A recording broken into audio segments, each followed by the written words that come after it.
দর্শক আপনাদের আমন্ত্রণ জানাচ্ছি দীপ্ত স্পোর্টসের আয়োজনের সঙ্গে রয়েছে আমি রুবায়েত হাসান।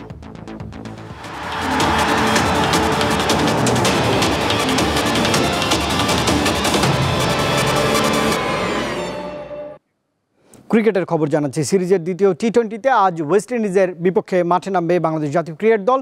চট্টগ্রামের বীরশ্রেষ্ঠ মতিউর রহমান স্টেডিয়ামে খেলাটি শুরু হবে সন্ধ্যা 6টায়।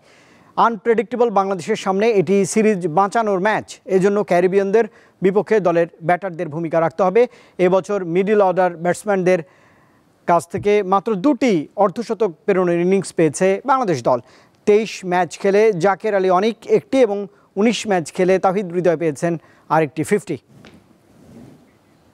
হংকং সিক্সেস সাইড টুর্নামেন্টের জন্য আজ 7 জনের বাংলাদেশ দল ঘোষণা করেছে বাংলাদেশ ক্রিকেট বোর্ড। বার্ষিক এই সিক্সেস সাইড টুর্নামেন্টটি এবার হংকংয়ের টিনকং রোড রিক্রিয়েশন গ্রাউন্ডে হবে 7 থেকে 9 নভেম্বর পর্যন্ত। বাংলাদেশ দলের অধিনায়কত্ব করবেন অনূর্ধ্ব 19 বিশ্বকাপ জয়ী অধিনায়ক Akbar Ali. Hong Kong sixes side টুর্নামেন্টে কখনো শিরোপা জিততে পারেনি বাংলাদেশ দল। গত বছর সেমিফাইনালে ওঠাই এই টুর্নামেন্টের বাংলাদেশের সেরা অর্জন। এবার অংশ নিচ্ছে 12টি দল। বাংলাদেশের গ্রুপে রয়েছে বর্তমান চ্যাম্পিয়ন শ্রীলঙ্কা এবং হংকং। 1992 সালে শুরু হওয়া হংকং সিক্সেস সাইড টুর্নামেন্টের এটা 21তম আসর। আন্তর্জাতিক ক্রিকেটে অসাধারণ অবদানের জন্য নাইটহুড খেতাব পেয়েছেন ইংল্যান্ডের পেস বোলার জেমস অ্যান্ডারসন। ইংল্যান্ডের জার্সিতে সর্বোচ্চ উইকেট শিকার করায় এই খেতাব দেওয়া হয়েছে এই পেসারকে। উইন্ডসর ক্যাসেলে প্রিন্সেস অ্যান তাঁকে এই সম্মানে ভূষিত করেন। 43 বছর বয়সী এই পেসার 22 বছরের ক্যারিয়ারে ইংল্যান্ডের হয়ে 188টি টেস্টে 704টি উইকেট নিয়েছেন। ওয়ানডেতে নিয়েছেন 269 উইকেট। 19 টি-20তে রয়েছে তার 18টি উইকেট, যা ইংল্যান্ডের হয়ে সব ফরম্যাট মিলিয়ে সর্বোচ্চ উইকেট। গত বছর জুলাই আন্তর্জাতিক ক্রিকেট থেকে অবসর নেয়ার পর ল্যাঙ্কাশায়ারের হয়ে কাউন্টি খেলা চালিয়ে যাচ্ছেন জেমস অ্যান্ডারসন। মাঠের পারফরমেন্সে ভারতের দাপট কারুরই অজানা নয়। বিশ্ব ক্রিকেটের নিয়ন্ত্রক সংস্থা আইসিসির বড় আয়ের উৎস ভারতীয় ক্রিকেট বোর্ড বিসিসিআই, যাকে নিয়ে হরহামেশাই শোনা যায় নানা অভিযোগ। এবার তেমনই এক বিস্ফোরক অভিযোগ নিয়ে হাজির হয়েছেন আইসিসির সাবেক ম্যাচ রেফারি ক্রিস ব্রড। তিনি জানান, ভারতের ম্যাচের সময় অনেকবারই তাকে শুনতে হয়েছে ভারতের প্রতি সহনশীল হওয়ার কথা। ভারত বর্তমানে বিশ্বের যে কোনো দলের জন্য এক আতঙ্কের নাম। বিগত কয়েক বছর যে কোনো বড় টুর্নামেন্টের অন্যতম সেরা দল হিসেবেই থাকে তারা। কিন্তু সেই দলটার বিপক্ষে এবার পক্ষপাতিত্বের অভিযোগ তুললেন সাবেক match umpire Chris Broad. British সংবাদ মাধ্যম দ্য টেলিগ্রাফকে দেওয়া সাক্ষাৎকারে তিক্ত অভিজ্ঞতার কথা জানান ব্রড। বিভিন্ন সময় ভারতের প্রতি নরম হওয়ার জন্য চাপ দেওয়া হয়েছে তাকে এবং বলা হতো ক্ষমাশীল হন, কোনো উপায় বের করুন, কারণ দলটা ভারত।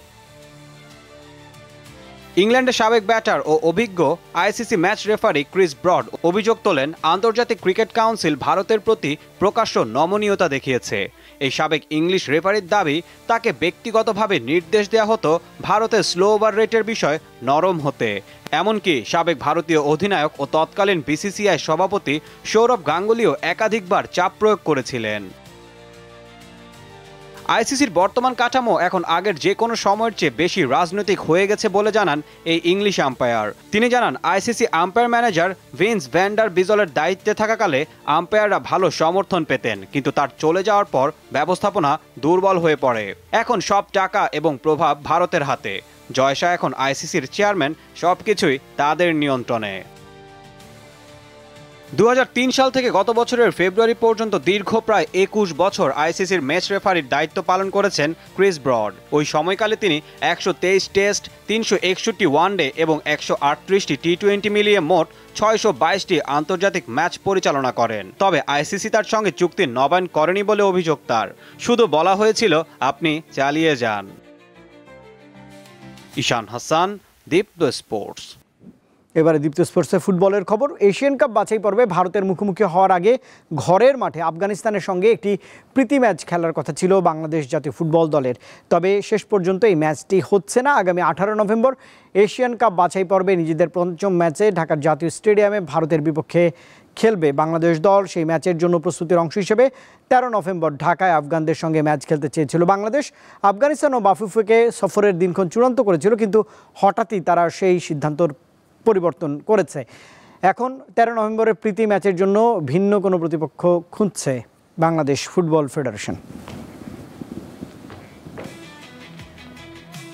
আর দর্শক, এই ছিল আজকের মতো দীপ্ত স্পোর্টসের আয়োজনে দেশ বিদেশের খেলাধুলার নানা রকম খবর পেতে দীপ্ত স্পোর্টসের সঙ্গেই থাকুন আর চোখ রাখুন দীপ্ত টেলিভিশনের ডিজিটাল প্ল্যাটফর্মগুলোতে।